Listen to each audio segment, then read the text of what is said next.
Há menos de 10 anos atrás, o Equador era considerado um dos países mais seguros da América do Sul. O que aconteceu para o crime ter crescido tanto?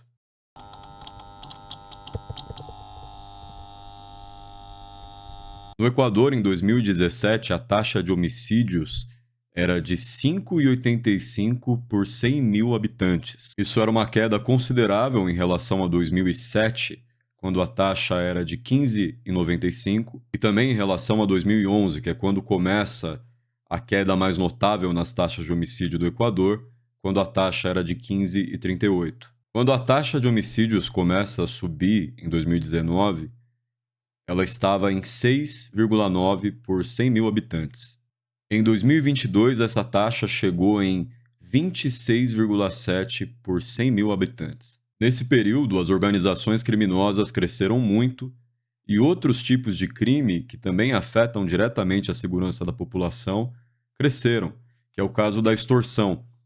O think tank Insight Crime fez uma matéria sobre a extorsão no Equador e desde 2021 as taxas desse crime cresceram em 400%. A matéria também mostra o quão cruel esse crime pode ser, mostrando um exemplo de uma escola pública que foi extorquida em Guayaquil para pagar $10.000 e, como aviso, recebeu um ataque de bomba. Es un gobierno firme, es un gobierno que va a proteger a los ciudadanos y se acabaron los momentos de gobiernos tibios. Estamos en un conflicto armado no internacional. O atual presidente, o Daniel Noboa, se elegeu em 2023 com uma plataforma de segurança pública que não era a mais radical, nem a mais direitista. Ela era relativamente moderada e focada em alguns métodos de reabilitação e programas sociais para combater o crime. Porém, gradualmente, sobretudo depois que ele venceu as eleições e assumiu o poder, ele toma um discurso mais radical e que prega muito a militarização do combate às drogas, o uso do exército e a militarização de portos, estradas e fronteiras do país para combater as organizações narcotraficantes, além de outros métodos mais duros que ele dizia no começo desse ano que ia buscar o apoio da população na forma de um referendo para solidificar. Além disso, mostrando claramente a inclinação por uma política mais linha dura depois que ele chegou no poder, o Daniel Noboa ele mudou a lei de drogas e excluiu a possibilidade do que se chama a quantidade tolerável para um usuário. Agora, a política no Equador, pelo menos teoricamente, é de tolerância zero. Nós já vimos em outros países como medidas excepcionais podem ser tomadas para combater o narcotráfico, incluindo o uso do exército para garantir a ordem ou enfrentar diretamente as organizações criminosas que usam armas. Isso aconteceu mesmo no México, no governo do André López Obrador, que é um governo que se diz contra a guerra às drogas, mas viu a necessidade de usar o exército para recuperar o controle territorial de algumas regiões, e também no governo do Nayib Bukele, em El Salvador, que assumiu uma política de dureza na guerra às drogas, até então com poucos precedentes ou com poucas comparações em outros países. O que é certo é que o Daniel Noboa ele já demonstrou interesse antes em utilizar o exército para combater o narcotráfico e endurecer as medidas contra o crime organizado. No dia 7 de janeiro de 2024, o narcotraficante José Adolfo Macias Vidamar, bem conhecido como Fito, fugiu da prisão no mesmo dia em que ele seria transferido para uma prisão de segurança máxima. Fito é líder de uma das maiores organizações narcocriminosas do Equador, que se chama Los Choneros. Ecuatoriano, yo, Adolfo Macías, en vista de los últimos acontecimientos que se han dado en nuestro país, hemos visto una obligación moral de ser responsable con nuestros conciudadanos ecuatorianos y llegar a un acuerdo de paz y tranquilidad con los lobos, con los tiguerones, fatales, choneros, fatales, Ben 10, Latin King, M18, R7. Depois da fuga dele, começaram também revoltas em 6 presídios pelo país. Perante essa situação, o presidente Daniel Noboa decidiu declarar um estado de emergência no dia 8 de janeiro, dizendo que o exército iria para as ruas para auxiliar o processo da polícia a retomar as prisões, para ajudar no processo de procura do Fito, que tinha fugido da prisão, e para garantir a lei e a ordem nesse contexto, incluindo a possibilidade de uso do toque de recolher.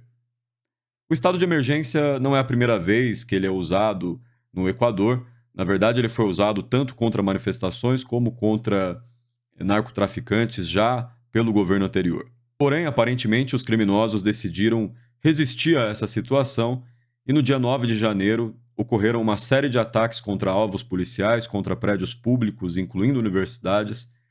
Aconteceram ataques também contra hospitais e um ataque que chamou muita atenção por suas imagens no mundo todo, que foi uma invasão por criminosos de uma emissora de TV enquanto um programa estava no ar, e os jornalistas foram ameaçados no ar e usados de reféns. Esses jornalistas já foram resgatados, a emissora já foi retomada pela polícia, mas é claro que essas imagens representaram o grau de gravidade da situação no Equador.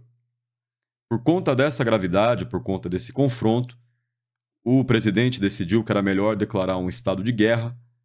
Portanto, o exército estava orientado a tratar agora certos grupos narcotraficantes, já chamados de grupos terroristas nesse contexto, como alvos militares. Além disso, prisões podem ser feitas com maior facilidade, dentre outras características que aumentam o campo de ação do exército num contexto de guerra interna. Nesse mesmo dia que foi declarado o estado de conflito interno, um outro líder narcotraficante muito importante também fugiu da prisão. O líder do cartel Los Lobos, Fabrício Colón Pico, ele fugiu da prisão depois de 4 dias de custódia, já que ele tinha sido preso acusado de participar de uma conspiração para assassinar a procuradora-geral do país, que, aliás, é uma procuradora com um perfil político bastante exposto. Meu objetivo aqui não é ficar expondo imagens do que está acontecendo agora ou discutindo cada episódio do conflito nos últimos dias. Meu objetivo, sim, é falar da história recente do Equador e como as organizações criminosas ficaram tão fortes e tão agressivas. No início do segundo semestre de 2023, pressionado por manifestações populares e investigações de corrupção que incluíam possíveis vínculos com o crime organizado, o presidente do Equador, Guilherme Lasso, decidiu usar um recurso constitucional para dissolver o parlamento, renunciar ao seu cargo e estabelecer novas eleições que foram eleições especiais, eleições gerais de emergência, tanto para o parlamento como para a presidência da República. Em agosto, durante o processo de campanha eleitoral, o candidato Fernando Villavicencio foi assassinado ao sair de um comício.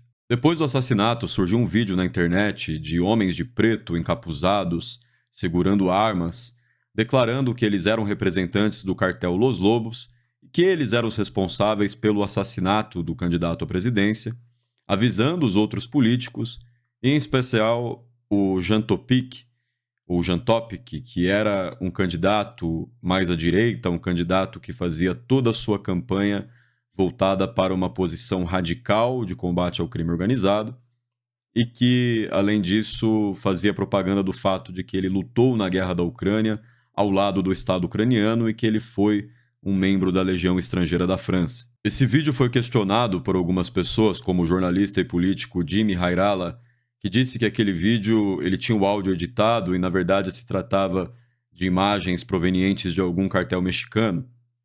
Outras pessoas questionaram a legitimidade, como o SOS Cárcel passou uma mensagem dos Los Lobos dizendo que eles não eram os responsáveis pelo assassinato, e depois veio algo ainda mais curioso.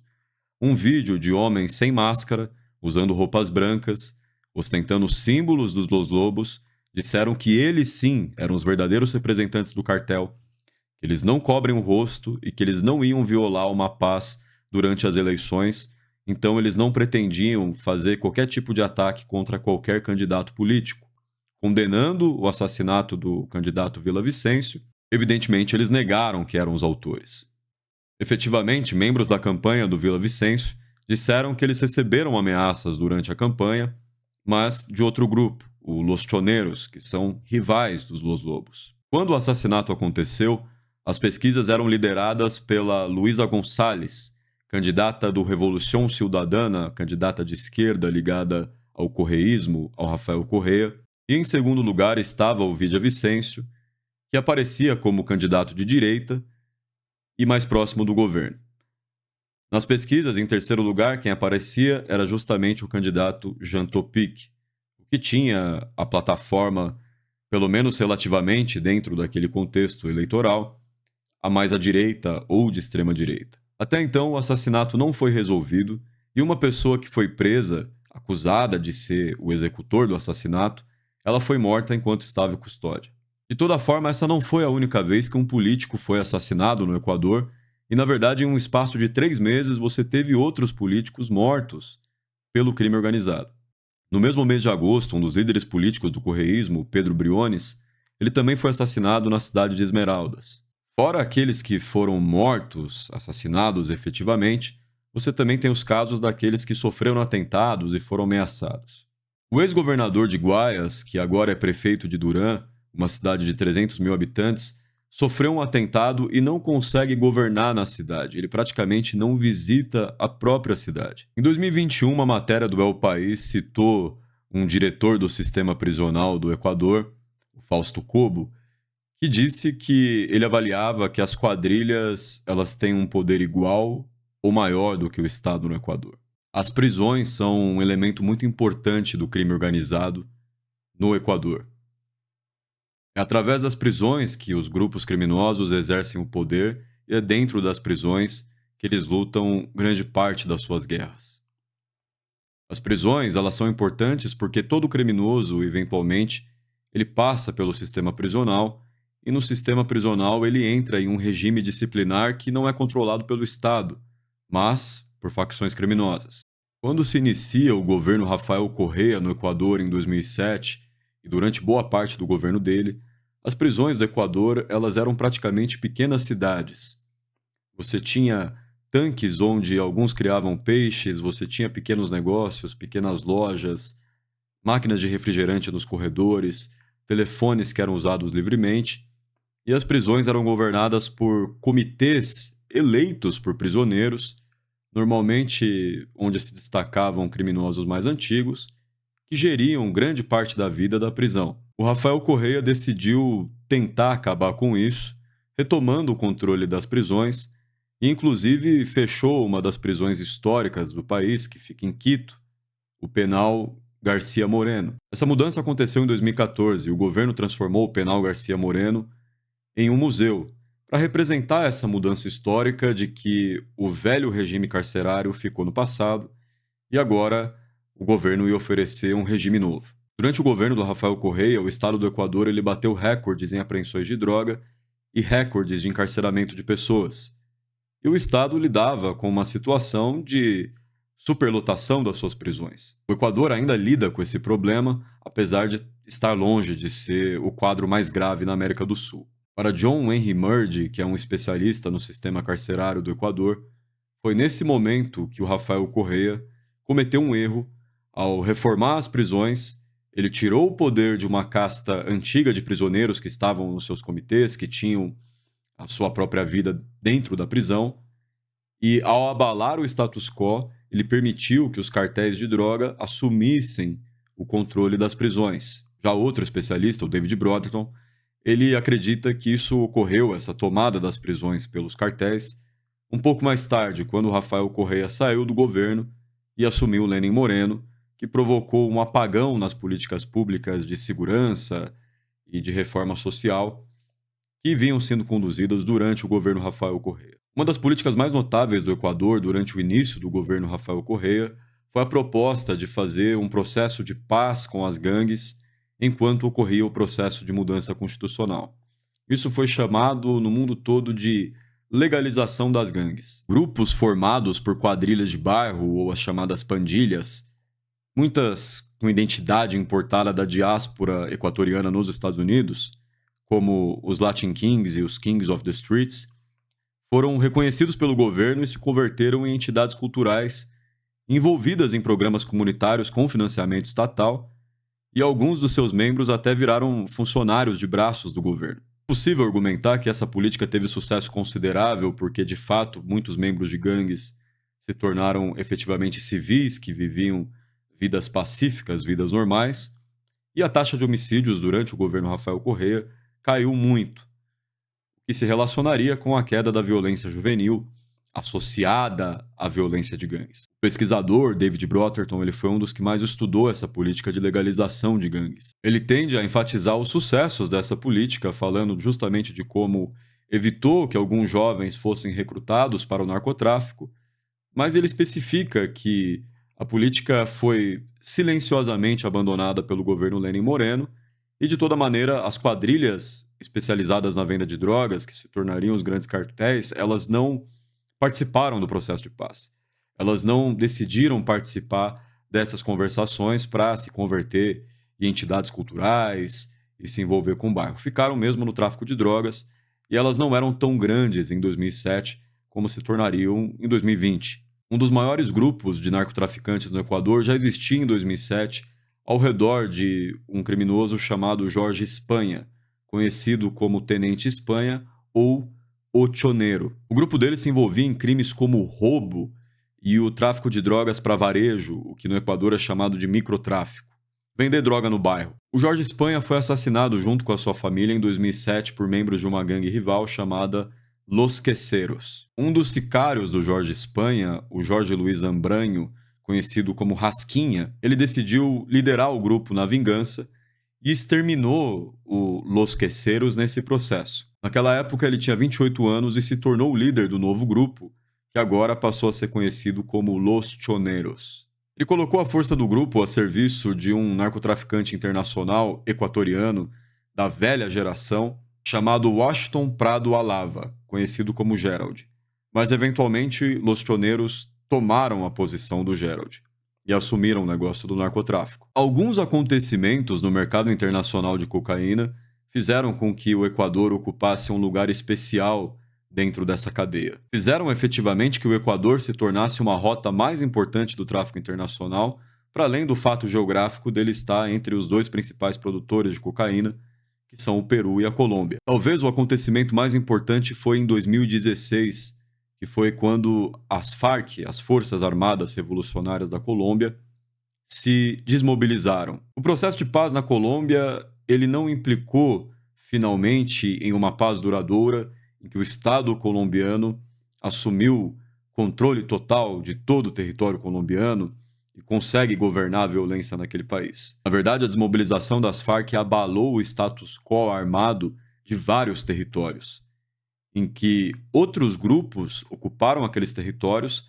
ou membros remanescentes das FARC que não quiseram se desmobilizar se converteram diretamente em grupos criminosos ou simplesmente, no caso da Segunda Marquetalha, decidiram continuar a luta mesmo em menor número. Então, mesmo quando muitos guerrilheiros voltaram a ser camponeses, se tornaram civis, foram estudar ou se converteram em políticos, outros continuaram armados e nas regiões que todo mundo se desmobilizou, todo mundo entregou as armas, outros grupos chegaram para ocupar o lugar. Um desses grupos vem do cartel de Urabá, conhecido também como Clã del Golfo, e reconstituiu o movimento paramilitar em larga escala na Colômbia, como aquele da OC, criando as AGC, as Autodefensas Gaitanistas de Colômbia. Hoje, esse é o maior grupo armado ilegal no país e, do ponto de vista do narcotráfico, o Clã del Golfo é o maior cartel desde Pablo Escobar e colocou os cartéis colombianos, ou o crime colombiano, em uma posição de força,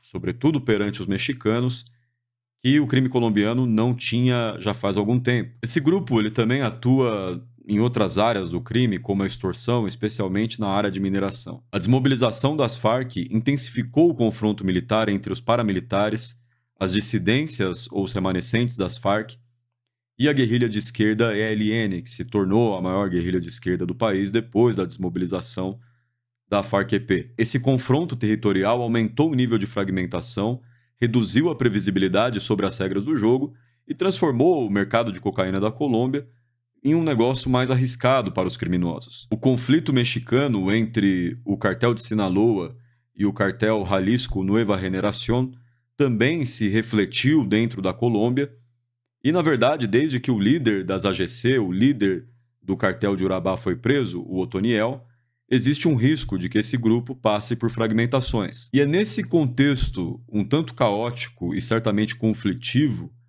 da situação colombiana que o Equador ele aparece como uma alternativa viável e atraente para os criminosos. Afinal, o Equador é um país vizinho, é um país útil para a logística internacional do tráfico de drogas e é um país dolarizado.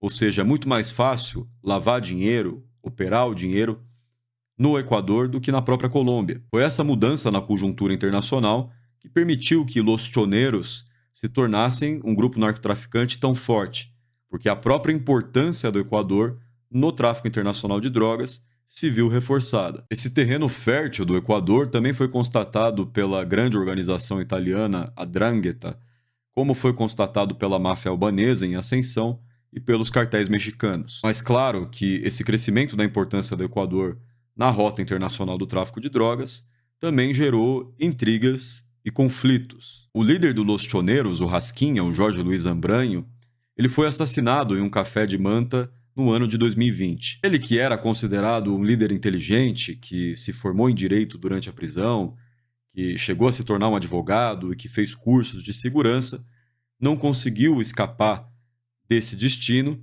e o seu assassinato serviu como estopim para uma grande transformação e uma grande guerra dentro do narcotráfico equatoriano. Tanto membros como aliados dos Los Choneros decidiram romper com o grupo naquele momento. Isso deu origem a outros grupos grandes, como Los Lobos, Los Tiguerones e os Choni Killers, que começaram uma guerra contra a hegemonia dos choneros. Os grupos menores também passaram a se oferecer como soldados nessa guerra e disputar a sua parte dentro do tráfico de varejo nas cidades do Equador. Inclusive grupos ligados a gangues dos Estados Unidos. Nessa guerra também é importante citar a participação dos grupos narcotraficantes mexicanos, ou seja, a extensão da guerra entre o cartel de Sinaloa e o cartel Jalisco Nueva Generación dentro do território equatoriano, com cada um escolhendo seus aliados. No caso, o cartel de Sinaloa junto do Los Choneros e o Jalisco Nueva Generación apoiando os inimigos, os adversários dos Los Choneros. A primeira faceta desse conflito foi uma violência em larga escala dentro do sistema carcerário do Equador, com cenas brutais para além dos assassinatos, como decapitações dos adversários. Em 2021, um conflito entre Los Choneros e Los Lobos, em uma prisão de Guayaquil, deixou 119 pessoas mortas. E dentro desse confronto, eles não usavam só armas consideradas armas de prisão, como facas improvisadas ou bastões. Eles usavam armas de fogo e bombas. Hoje, se considera que a organização criminosa mais forte do Equador são Los Lobos. Além do seu envolvimento com o tráfico internacional de droga, os Los Lobos também estão envolvidos no setor de mineração, e independente de serem responsáveis ou não pelo assassinato do candidato presidencial, eles foram a vanguarda da introdução de métodos mais violentos nos confrontos criminosos do Equador. Entre esses métodos brutais, nós podemos citar carros-bombas, enforcamentos em pontes e ataques massivos contra policiais. A posição dos Los Lobos foi conquistada com uma violência sem precedentes e alguns analistas até consideram que eles são os maiores responsáveis, enquanto organização criminosa, pelo crescimento da taxa de homicídios do Equador. Me chama a atenção que, através dos anos, parece que o crime ele sempre é substituído por uma versão mais violenta. Os Los Choneros aparecem como uma alternativa mais violenta do que o Washington Prado, que era aquele narcotraficante internacional, ao passo que os Los Lobos se apresentaram, no princípio, como mais violentos do que Los Choneros. Os Choni Killers, que são liderados por Antônio Benjamin Camacho, conhecido como Ben 10, também se destacam por causa da violência prisional. Mas nas ruas eles também mostram muita violência. Na cidade de Durán, por exemplo, eles têm massacrado jovens que mostram algum tipo de filiação com a gangue Latin Kings. Os Latin Kings eles estão voltando a servir como base para atividades criminosas e é notório que os Choni Killers, na sua história, também têm vínculos com uma gangue que tem origem nos Estados Unidos e era formada primariamente por porto-riquenhos, que é o Los Nietas. O que eu observo nesse confronto é que a diversidade é muito grande, a fragmentação acompanha a própria diversidade de bairros urbanos que existe no país, e você não tem um grau tão alto de militarização, por mais que entre Los Lobos e os Choneros você já veja o uso de armas longas, você não tem um grau de paramilitarismo tão alto, que de certa forma reduz o custo do confronto. Claro que não só a fragmentação entre esses grupos contribui para a violência, como os próprios padrões do mercado internacional de droga. Eu falei do papel das mudanças no mercado internacional de drogas e da influência de organizações estrangeiras dentro do Equador, mas eu posso voltar também para aquela matéria do Insight Crime que fala sobre o crescimento da extorsão. Especialistas analisam que o aumento da extorsão no Equador corresponde ao aumento das apreensões de droga do Estado dirigidas contra alguns grupos em especial aqueles que traficam droga para os Estados Unidos. Com a cooperação com os Estados Unidos da América no monitoramento marítimo e nas apreensões marítimas, se reduziu o número de cargas que chegam até os Estados Unidos e isso afetou os grupos que mandavam droga, sobretudo para esse país, ao passo que aqueles envolvidos mais com o tráfico para a Europa não foram tão afetados. Se esses grupos que estão envolvidos em uma guerra, estão envolvidos em um confronto, sofrem com alguma mudança no tráfico, sofrem com apreensões, não estão conseguindo traficar tanto quanto antes, eles apelam para a extorsão. Não só por uma questão de ganho, mas por conta da dinâmica do conflito. Já que eles estão participando de uma guerra, já que existe muita violência, eles são estimulados a buscar mais dinheiro para financiar suas capacidades de exercer essa violência. É notório quando você observa esses criminosos que muitos deles conseguem vencer na justiça com frequência ou reduzir grandes penas e sair antes, mesmo quando cumpriam penas de crimes graves como homicídio. Isso levanta dúvidas sobre cooperação do Estado com o crime organizado. Efetivamente, no final de 2023, em dezembro, se realizou uma grande operação da Procuradoria-Geral do Equador, ou a Fiscalia General, dirigida especialmente contra altos funcionários do Estado. Nessa operação foram presos secretários, promotores, advogados e até mesmo juízes. E você também teve militares de alta patente sendo presos durante essa operação. A Operação Metástase prendeu 31 pessoas, entre eles o presidente do Conselho do Judiciário, que é um órgão importante regulador dos tribunais no país, o Wilman Terran, e o general Pablo Ramírez, que foi promovido para a posição de general pelo governo Guilherme Lasso, que também escolheu ele como dirigente nacional de todo o sistema prisional. A investigação se vale de supostas mensagens telefônicas encontradas no aparelho de Leandro Noreiro, um narcotraficante que comandava um negócio multimilionário de dentro da prisão. O Noreiro era um membro do Los Nietas e possivelmente era um dos fundadores do Johnny Killers. Ele chegou a forjar a própria morte durante o Covid em 2020, mas morreu de fato em um massacre prisional no ano de 2022. Agentes do Estado resolviam problemas e cuidavam dos bens de Noreiro. E o Noreiro, inclusive, tinha alguns carcereiros que serviam como guardas para ele, e esses carcereiros tinham filhos estudando no exterior às custas do narcotraficante e também serviam como laranjas em algumas das suas empresas. Claro que nós não podemos restringir a nossa análise ao mercado internacional da cocaína, e a gente também tem que atentar para aquilo que diz respeito à economia do Equador. O último ano da bonança petrolífera para o Equador foi 2014. Essa bonança foi muito importante para as políticas sociais do correísmo, que foi marcado por uma grande redução da pobreza, teve sucesso no combate à pobreza, ideologicamente estava próximo da Revolução Bolivariana, fez a sua própria proposta de neossocialismo, de progressismo, na ideia de revolução cidadã. Em 2015, 40% da população era considerada de classe média. E todos esses sucessos, todas essas políticas sociais foram financiadas com a renda do petróleo. No final de 2014, teve uma queda muito grande nos preços do petróleo e o mercado de capitais entendeu que aquele era um momento de esfriar sua relação, se afastar do setor petrolífero do Equador, que também pode ser interpretado como uma forma de pressão para que o governo mudasse as suas políticas em relação ao petróleo. Mas as mudanças na política econômica só aconteceram depois que o governo mudou. O Rafael Correa conseguiu eleger o seu sucessor, Lenin Moreno, mas o Lenin Moreno rompeu com o correísmo e rompeu com as políticas econômicas do correísmo, adotando uma perspectiva que pode ser chamada de mais ortodoxa ou neoliberal, buscando um acordo com o FMI, buscando reduzir a dívida pública do Equador, inserir um maior dinamismo no setor privado do Equador, e para isso ele adota a política de austeridade, uma austeridade muito dura. Porém, isso não mudou a situação problemática do setor petrolífero, que vive com problemas de infraestrutura, ele tem uma vulnerabilidade considerável em relação a desastres naturais, e também passou a ser alvo de manifestações populares. Primeiro porque o setor petrolífero era associado às políticas sociais e às políticas públicas. Então esses movimentos partiram do entendimento de que a renda do petróleo tinha que ser dividida, ela já tinha sido dividida antes e não estava mais sendo dividida e por isso estavam sofrendo consequências ruins.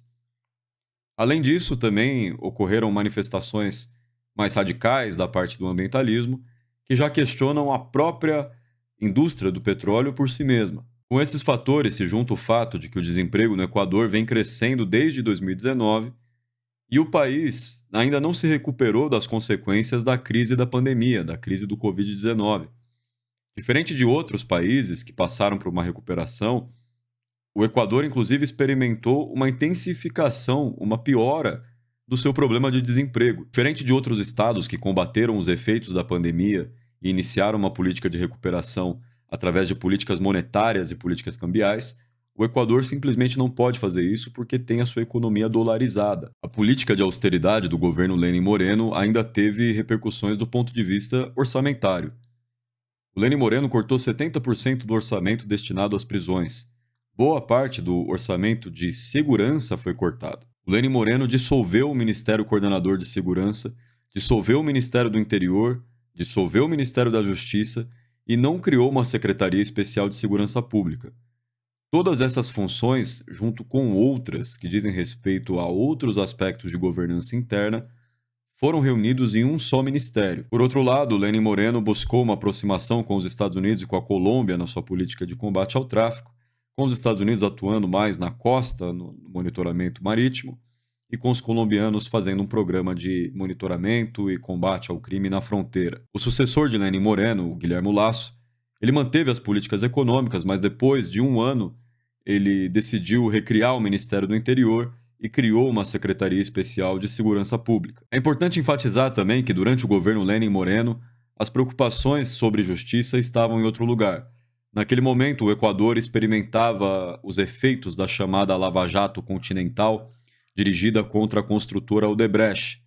E Lenin Moreno apoiava investigações contra titulares do governo anterior, contra o próprio Rafael Correa, que implicassem a Odebrecht em casos de corrupção. Além disso, naquela época, o Departamento de Justiça dos Estados Unidos aumentou a pressão sobre o governo equatoriano, publicando uma investigação em que dezenas de funcionários do Estado do Equador eram implicados em casos de corrupção, que foram protagonizados por empresas estatais, no caso a Seguro Sucre e a Petroequador. O Equador experimenta uma fragilidade estrutural na sua economia por ser dependente do petróleo e dependente do dólar. E a questão da dolarização ainda tem um problema específico em relação ao crime, de que se em outros países, países de terceiro mundo, os traficantes precisam buscar maneiras de converter o seu dinheiro em dólar e precisam fazer mais esforços para lavar o seu dinheiro, isso não acontece no Equador. De toda forma, o Equador é uma demonstração de como fazer parte da rota internacional do tráfico de drogas já é um problema,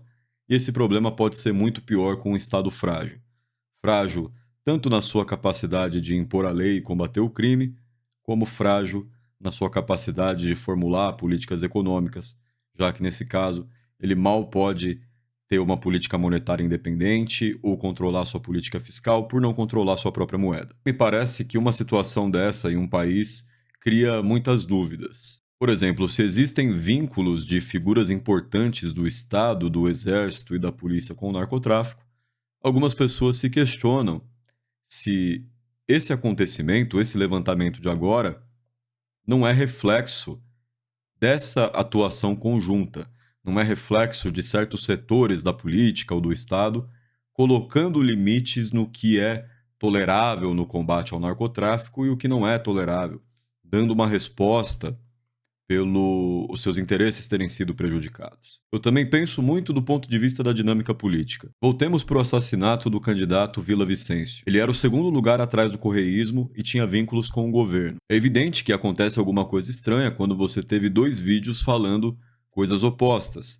Um vídeo em que homens encapuzados diziam que eram Los Lobos e tinham matado o candidato, e no outro, homens mostrando o rosto, dizendo também que eram Los Lobos, negando que tinham matado o candidato. Então, existiu algum interesse em manipular a eleição, por exemplo? Ainda mais considerando que o candidato morto era o candidato da direita, anticorreísta, com um longo histórico de oposição ao correísmo, e ele era o segundo lugar.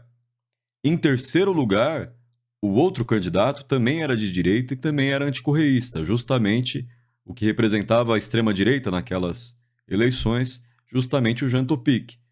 E no primeiro vídeo, que provavelmente é o vídeo falso, ele foi nomeado para ser ameaçado. Tudo isso levanta dúvidas. A começar pelo fato de que, bom, alguém está mentindo. Outra dúvida é, se aquele primeiro vídeo é falso, quem fez ele tinha um interesse em manipular as eleições, manipular os sentimentos pela morte, por assassinato de um candidato, citando claramente e criando uma polarização em relação à figura do Jean Topic, justamente o outro candidato da direita, justamente o candidato que mais representava um projeto de militarização e um projeto mais autoritário naquelas eleições. É certo também que a história recente do Equador foi dominada pelo correísmo, que não só venceu eleições, mas mudou a Constituição. Criou um novo sistema no Equador, e quando o correísmo fez um sucessor e esse sucessor decidiu romper, revisar o correísmo, ele não teve sucesso, e nem o seu outro sucessor, que foi o primeiro a ser eleito depois de 15 anos sem apoio do correísmo, ele também não teve sucesso, porque a tentativa de cortar as políticas sociais, por exemplo, foi enfrentada com uma dura oposição de manifestações populares. E as medidas de emergência, elas foram usadas antes contra as manifestações populares. Isso considerando que o governo anterior, o Guilherme Lasso, não enfrentava manifestações populares só pelas políticas econômicas, mas enfrentava uma investigação que implicava o seu cunhado e assessor presidencial, não só em corrupção, mas em crime organizado, inclusive com eventuais vínculos com a máfia albanesa. É notável que nas manifestações populares da Colômbia, que ocorriam mais ou menos na mesma época, também se postulava a questão de vínculos de um ex-presidente, o Álvaro Uribe, com o narcotráfico. Então ficam essas dúvidas que, infelizmente, nós não podemos verificar no momento, mas é justo levantá-las de um ponto de vista de prudência política. Será que essa situação tem a ver com políticos ligados ao narcotráfico? Ou será que essa situação atende a certos interesses, a uma coordenação que pretende tornar o sistema de Equador mais autoritário? Nós não podemos dizer isso com certeza, mas nós podemos acompanhar a situação do Equador, acompanhar as notícias e esperar o melhor para aquele país e o melhor para a América Latina.